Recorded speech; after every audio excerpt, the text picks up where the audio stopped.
ರಾಜೀವ್ ಗೌಡ್ರು ಅವ್ರು ಮಾಡಿರೋ ಆ ಕೃತ್ಯ ತಪ್ಪು. ಒಂದು ಹೆಣ್ಣು ಮಗುಗೆ ಅವಮಾನ ಮಾಡಿದ್ದಾರೆ. ಆದ್ರೆ ಇನ್ನೊಂದು ಯಾಕಲ್ಲ, ನಮ್ಮ ಪಕ್ಷದ ಕಾರ್ಯಕರ್ತರು ಏನೋ ಕೋಪದಲ್ಲಿ ಮಾತಾಡಿದ್ದಾರೆ, ಅದಕ್ಕೆ FIR ಆಗಿದೆ, ಅರೆಸ್ಟ್ ಆಗಿದ್ರು, ಜೈಲಲ್ಲಿ ಇದ್ದಾರೆ, ಬೇಲ್ ಮೇಲೆ ಆಚೆ ಬಂದಿದ್ದಾರೆ. ಆ ವಿಚಾರನ ಪಕ್ಕಕ್ಕೆ ಮಾತಾಡ್ತೀನಿ. ಶಿಡ್ಲಘಟ್ಟದಲ್ಲಿ ರಾಜೀವ್ ಗೌಡನು ಪಕ್ಷ ಕಟ್ಟಿದಂತೆ 5-6 ವರ್ಷದಿಂದ ಮನೆ ಮಠ ಹೆಂಡತಿ ಮಕ್ಕಳನ್ನೆಲ್ಲ ಬಿಟ್ಟು ಶಿಡ್ಲಘಟ್ಟ ಬೀದಿ ಬೀದಿ ಅಲ್ದಿದಾರ್ರಿ.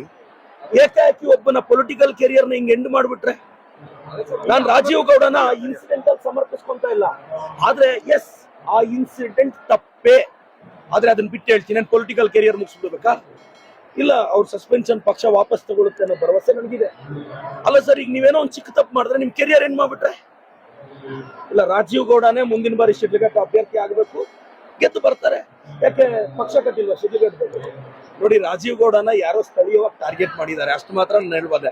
ಯಾರು ಏನು ಅಂತ ನನಗೆ ಗೊತ್ತಿಲ್ಲ. ಅಂದ್ರೆ ಒಂದು ಹೆಣ್ಣು ಮಕ್ಕಳಿಗೆ ಬೈಯುವಂತದ್ದು ಅಧಿಕಾರಿ ತಪ್ಪು. ರಾಜೀವ್ ಗೌಡ್ರು ಹೆಣ್ಣು ಮಗು ಬೈದಿರೋ ತಪ್ಪು. ಅವ್ರು ಕ್ಷಮೆ ಕೇಳಬೇಕು, ಕಾನೂನು ರೀತಿ ಶಿಕ್ಷೆನೂ ಆಗ್ಬೇಕು.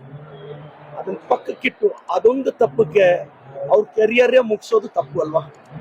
ಒಂದ್ ಸಣ್ಣ ತಪ್ಪಿಗೆ ನೀವು ನೇಣಾಕೋ ಶಿಕ್ಷೆ ಕೊಟ್ಬಿಟ್ರೆ ಹೆಂಗೆ? ಎಸ್, ನಾನು ರಾಜೀವ್ ಗೌಡ್ರನ್ನ ಸಮರ್ಪಿಸ್ಕೊಂತ ಇಲ್ಲ.